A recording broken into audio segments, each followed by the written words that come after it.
everyone, welcome to another video with me, Jonas Glenn. First of all, aku mau minta maaf. This is an apology for me. Kenapa? Karena kemarin aku upload ternyata videonya is not really complete. This is masih another part for containers. Ada kemarin saya stop sebelum mengenai Docker Hub and Docker Docker Hub Auto Build. Jadi kita akan move dari sana, lalu teman-teman juga mungkin saya akan show sedikit gimana sih cara kita consume manually ya. Saya belum pakai CI/CD pipeline dan kawan-kawan. Gimana sih cara kita consume manually kalau kita mau bikin Kubernetes environment in AWS, and how simple is that? So that's the objective for this video. Thank you for staying in tune. Teman-teman kalau mau contact with me, please go to this LinkedIn, linkedin.com/in/Johannes-Plan. Atau teman-teman, if you want to subscribe, please subscribe to this video untuk teman-teman bisa dapat update video-video selanjutnya. Jadi, di video sebelumnya saya sudah berbicara mengenai this containers, bagaimana bedanya behaviors dari bare metal versus virtualizations, and versus di containers itu seperti apa. Lalu saya juga sedikit describe mengenai bisa nggak kita bisa create sebuah environment yang seperti ini gitu tanpa kita benar-benar create the whole CI/CD gitu. At least this is to get our feet started gitu ya. Jadi kayak gimana sih cara kita getting started-nya kalau kita masih very very new, kita bisa somehow create like this somehow automated uh, flows. Jadi yang dilakukan adalah kalau tadi nanti kita akan bicara mengenai Docker Hub Auto Build adalah seperti ini kira-kira. Jadi kalau kita punya local development, this is laptop teman-teman atau laptop saat ini ada nanti laptop saya gitu ya. Biasanya kita punya local development, kita melakukan development di sana, kita code, kita build, kita test. Lalu kalau kita udah puas, biasanya kita akan masukin ke version control kita. Contohnya saya akan pakai di sini adalah GitHub. Lalu setelah saya code, saya push. Nah, yang menarik adalah ketika saya push ke version control saya, nanti ketika di dalam Docker Hub, saya bisa create sebuah connections ke GitHub saya. Lalu nanti dia akan create like this web hub. Dia akan kasih tahu ke Docker Hub, there is this new push.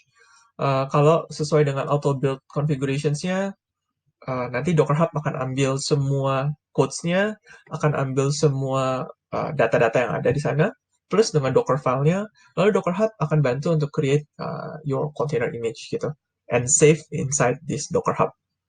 And that's very very powerful and very very helpful. At least for me, kenapa? Karena daripada saya harus bikin container image-nya di local development saya, it's not only problematic dalam arti berarti saya harus atur semua image-nya. Setelah image-nya terbuat pun saya harus push ke Docker Hub if I want to use that registry. Why don't I just leverage semuanya itu ke mereka gitu? And that's this is the basic idea kenapa saya pakai ini semua. Jadi hal-hal yang dilakukan adalah kalau teman-teman pergi ke Docker Hub, ini mungkin adalah tampilan Docker Hub teman-teman nanti. This is one of my registry. This is for my front end. Di sini, nah ini adalah contoh yang saya pakai untuk front end. Ini adalah tampilan overview-nya. This is general views. Ada beberapa informasi. This is the address. Text-nya ada apa aja, image-nya ada apa aja yang sudah disimpan di sini. This is for the auto build, recent build-nya apa. Ini contohnya tadi saya coba bikin video pertama. This is actually the second take gitu ya, karena ada something happens on my first video, so I have to stop the build di sini. Jadi this is cancel. Lalu kalau yang paling menarik adalah kalau teman-teman pergi ke tabs yang baru, this is at least this is new for me karena udah lama aku nggak terlalu explore dari Docker Hub. Ternyata mereka udah punya like this auto build, even this GitHub punya GitHub Actions gitu ya. So just check those out. This is very very useful. Nah di sini kalau teman-teman belum bikin auto build-nya, mungkin informasi ini nggak akan muncul. This is karena aku udah bikin auto build-nya, ada historicalnya, pernah bikin apa aja, berapa lama dan kawan-kawan. Dan kalau teman-teman mau bikin pertama kali, teman-teman tinggal configure, nanti tampilannya akan mirip seperti ini. Hal yang perlu teman-teman lakukan adalah please connect to your repository. This is my repository, and this is the exact repository mana yang aku mau dia monitor. Jadi nanti kalau ada any updates, any new push, dia akan ambil datanya dari repository yang ini. Lalu build rules-nya apa? This is very very simple actually. Teman-teman bisa lihat di sini. Kalau teman-teman mau bikin build rules-nya, auto build configurations-nya ada di sini. Contohnya saya pakai 2 buah rules. Ada example ya teman-teman bisa lihat nanti di sini. Rules yang pertama adalah kalau push-nya adalah ke branch master, please create this new container image based on the Docker file di lokasinya of course on that particular, jadi kayak di file yang paling luar, atau teman-teman kalau punya folder-folder khusus please masukin path-nya di sini. Setelah image-nya jadi, please tag dengan latest. Jadi hal yang dilakukan adalah gitu. Biasanya kalau di branch master, ini kan berarti merge, final merge yang ada gitu ya. Jadi dia pasti akan jadi latest. Tapi kalau kita mau create versioning, dalam arti mungkin ada beberapa version, subversions gitu ya, sebelum latest, kita bisa pakai namanya tags. So, ketika kita push our Git codes ke GitHub, of our codes to GitHub, kita bisa tag Git push kita, lalu dia akan capture tag-nya itu seperti apa. Contohnya saya pakai example yang paling bawah di sini. Kalau saya tag dengan versioning kayak v1.2.3, this is the regular expressions. Please create the same, create the containers based on Docker file, lokasinya di mana, tapi di tag-nya dengan version dash sesuai dengan konfigurasi daripada tag-nya itu sendiri. Jadi kalau di sini v1.2.3, dia akan bikin image dengan version dash 1.2.3. That's all gitu yang kita perlu bikin, plus of course the Docker file. Itu aja. Jadi kira-kira nanti akan seperti ini. Dan kalau teman-teman pengen lihat flow-nya seperti apa, actually tadi saya udah bikin yang V10, so I need to create another versions. Biasanya kalau teman-teman, of course, teman-teman customize your codes and will create this push to GitHub. Biasanya kita lakukan adalah git add, kita add semuanya yang baru gitu ya di lokasi itu. Lalu biasanya kita git commit, m, add new tags, for example. Tapi karena saya nggak melakukan saya nggak melakukan perubahan apapun, so there is nothing to commit bahasanya.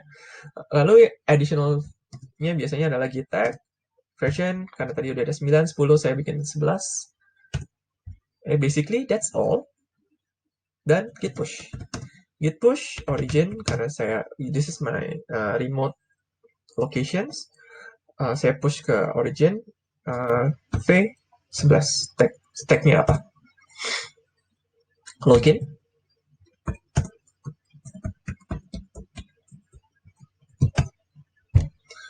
Dan ketika dia push ke GitHub, dan teman-teman bisa lihat di sini new tag is v11. Nanti di sini akan tiba-tiba muncul sebuah build yang baru. See, sekarang ada build yang baru namanya build v11. This means the auto build is running. Dia langsung dapat webhook-nya daripada si GitHub. So this is running to build. Nah, karena ini akan makan cukup waktu yang cukup lama. Kenapa? Karena teman-teman tahu dari tutorial sebelumnya, this gonna take quite sometimes karena ada multi-stage container build gitu ya di dalamnya. Terus saya bikin npm clean install dan segala macam. So, untuk tidak memperlama, saya ambil contoh aja. This is for the V9 yang berhasil kemarin. Actually, this is for the previous video. I'm sorry, ternyata videonya kepotong.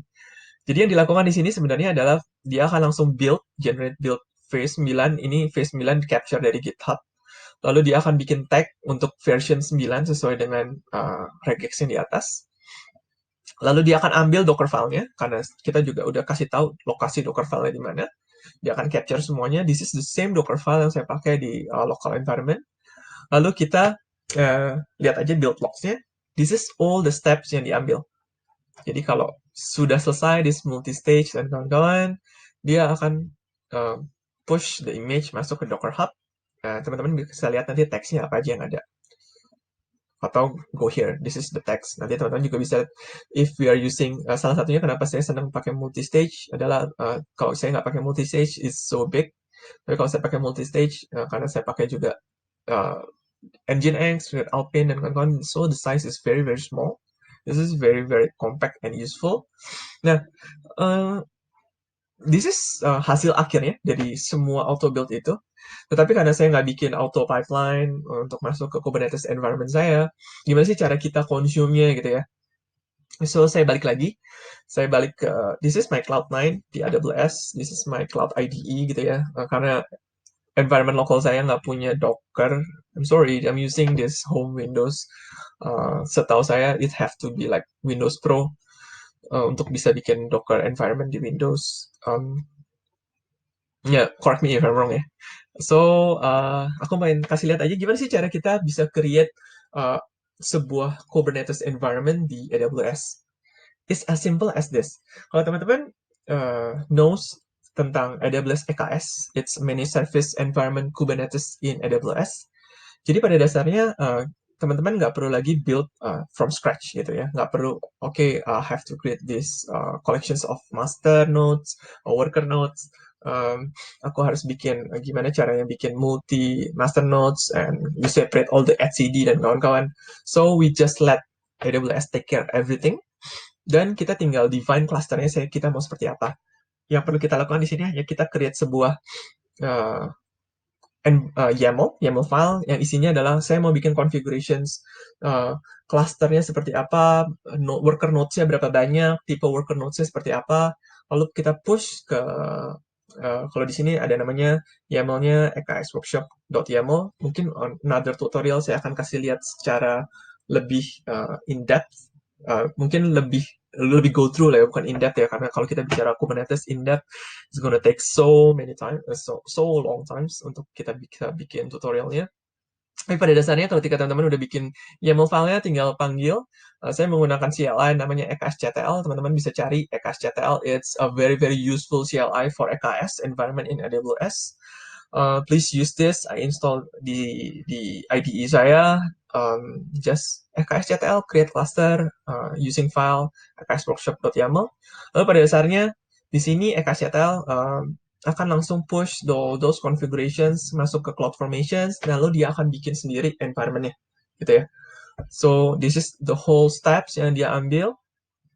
Kenapa saya nggak bikin live? Karena this take quite sometimes untuk dibikin clusternya. Lalu setelah clusternya selesai, I mean, this is very very useful. Ketika teman-teman mau create clusternya, tinggal pakai ini, create cluster. Kalau teman-teman mau delete clusternya, tinggal fks delete cluster, file name-nya apa. It's very very,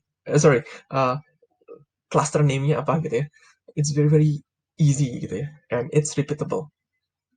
Nah, kalau clusternya udah ready, kalau biasanya seperti ini, is ready, kita tinggal consume aja gitu. Kalau teman-teman mau lihat, kalau kita clear sedikit, kita bisa kubectl get nodes. Nah, ini adalah saya bikin 3 nodes, worker nodes di eksctl, dan 3 nodes ini sebenarnya kalau teman-teman pergi ke EC2, aku ada beberapa instance running, tapi kalau teman-teman lihat di sini, sebenarnya ada 3 buah instance EC2 yang running. Jadi behind the scenes, memang saya masih menggunakan EC2. Ada sebuah version lagi yang kita bisa menggunakan Fargate, tapi karena saya belum pernah test, and it's still new, I haven't used on this tutorial, but it's very very useful. Also the Fargate type. Teman-teman bisa lihat saya punya 3 buah worker node di sini, dan kita tinggal consume aja pada dasarnya.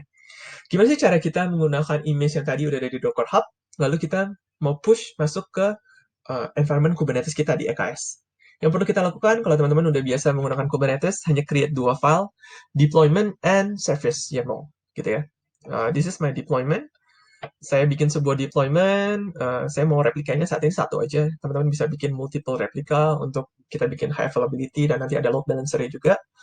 Tapi pada dasarnya untuk tutorial ini saya cuma bilang saya menggunakan image yang version 9, langsung ambil dari Docker Hub, container portnya 80. Lalu this is the deployment, so this is the file untuk meng-create sebuah pod, basically. Dan this is the configuration untuk kita create service-nya. This is to expose the service ke dunia luar gitu ya. Saya mau bikin service, tipenya adalah load balancer. By the way, load balancer means nanti AWS akan create sebuah load balancer untuk teman-teman, untuk kita tinggal utilize. As simple as just creating these things. And this is amazing. And kita tinggal kasih ports-nya seperti apa. Ya, yang menarik adalah kalau kita pakai Kubernetes, it's all declarative. Jadi kita tinggal declare aja kita mau end goal-nya seperti apa, lalu Kubernetes dan AWS, of course, at this point, mereka yang akan pikirin sendiri gimana sih caranya saya bisa serve all this objective. Without further ado, kita coba aja langsung. Yang kita perlu lakukan adalah kubectl, apply, minf, filenya apa, deployment. See, this is means pod saya udah di-deploy oleh Kubernetes. kubectl, apply, minf, service, YAML. Allo means this my service is already deployed by Kubernetes. So fast and so menyenangkan buat saya. kubectl get pod. Nah, ini saya pengen lihat podnya ada apa aja. See, teman-teman, this is my new pod based on this deployment. Saya pakai image ini. Dia baru running, this is fresh, age-nya baru 22 detik. Kalau kita lihat juga kubectl get service. Ya, this is the service. Actually, this is the service. Tipenya load balancer. Dan yang menarik adalah teman-teman akan langsung dapat namanya IP public. So, this is publicly accessed. Age-nya baru 28 detik. So, this is very, very new gitu ya. Kalau teman-teman pergi ke EC2 console, teman-teman akan bisa lihat di sini nanti ada load balancer. Nah, this is the load balancer yang di-create oleh command kita yang tadi. So basically everything is happen behind the scene. Dan memang benar-benar ada service yang running di sana gitu ya. Tapi kalau teman-teman tahu, kalau teman-teman udah expert di Kubernetes, of course you know that ada banyak cara dan banyak konfigurasi kita bisa melakukan hal ini. Bisa ada ingress dan kawan-kawan, bisa create like service mesh dan kawan-kawan. Aku belum pergi sampai sejauh itu, tapi at least untuk teman-teman coba feel-nya Kubernetes and all the container seperti apa, sebenarnya as simple as this gitu ya. Kalau kita mau ambil, kita tinggal copy this public IP, paste, and see, our container is running. No. This is the final result. Jadi bayangkan teman-teman, kalau teman-teman nanti memang sudah punya full CI/CD pipelines gitu ya, all this environment udah automated. Jadi bayangkan kalau kita balik ke fase-fase sebelumnya, yang perlu dilakukan oleh operations yang benar-benar fokus, this is DevOps teams gitu ya, yang perlu dipikirkan oleh operations adalah yang tadi, how to create those configurations YAML, pikirkan environment seperti apa, one time kita bisa bikin documented very well dengan YAML file itu. Lalu tim-tim yang memang fokus ke development, mereka hanya peduli tentang code-nya aja. Mereka nggak peduli tentang, I have to create this Docker file, I have to create this command kubectl, so we have to give all the kubectl ke masing-masing developer. It's gonna be very, very big mess gitu. Jadi kita automate aja semuanya. Bayangkan ini semua terjadi dan bahkan nanti ada pipeline untuk push semua image-image ini masuk ke dalam Kubernetes environment. Just sebagai penutup, biasanya saya membayangkan, this is oversimplified architecture lagi, this is very high level gitu ya. Tapi pada dasarnya kalau kita bicara soal deployment, nanti ada beberapa pilihan, tapi yang paling terkenal ada blue-green deployment, kita bisa create multiple, this is like two similar environment, nanti ada blue and green, nanti kita cek apakah sudah mature apa enggak. Kalau sudah mature berarti nanti version yang baru kita nyalakan sebagai productions fully 100%, nanti yang lama kita matiin gitu ya. Atau kita bisa bikin step by step, jadi kita pakai canary task gitu ya. This is another deployment strategy, tapi on the high level nanti mungkin akan jauh lebih kompleks daripada itu gitu. Jadi saya mau bilang, is it containers and Kubernetes is all the answer? Jawabannya enggak. Tergantung daripada fase teman-teman, tergantung daripada objektif teman-teman lagi. So, I think this is not actually the silver bullet, tapi tujuannya adalah saya pengen bilang, please try supaya kita bisa tahu dulu kira-kira seperti apa sih. Nah, nanti dari sana kita bisa more explore apa yang cocok dengan environment, apa yang cocok untuk kita gitu. Karena fase-fase kita dan objektif kita beda-beda. It's hard to create this big microservices, terus kita kontrol semuanya, it's costly gitu. But semua orang bilang microservices is good, padahal enggak. Kenapa? Karena kalau kita baru, I think monolith is a very good answer. Kenapa? At least kita bisa kasih MVP dulu, minimum viable product dulu ke customer. Without any customer, kita hanya build, tapi kita nggak bisa jual. For what? Gitu kan? So, teman-teman, that's my last message. Ini additional tutorial dari video sebelumnya. Again, apology for this mistake. I hope you enjoy this video and maybe kita bisa create another tutorial more about Kubernetes atau more about microservices later on. Thank you everyone for watching. Kalau teman-teman, again, kalau teman-teman ingin subscribe, please subscribe so teman-teman bisa dapat video-video selanjutnya lebih cepat. Thank you everyone. Thank you and for listening. See ya.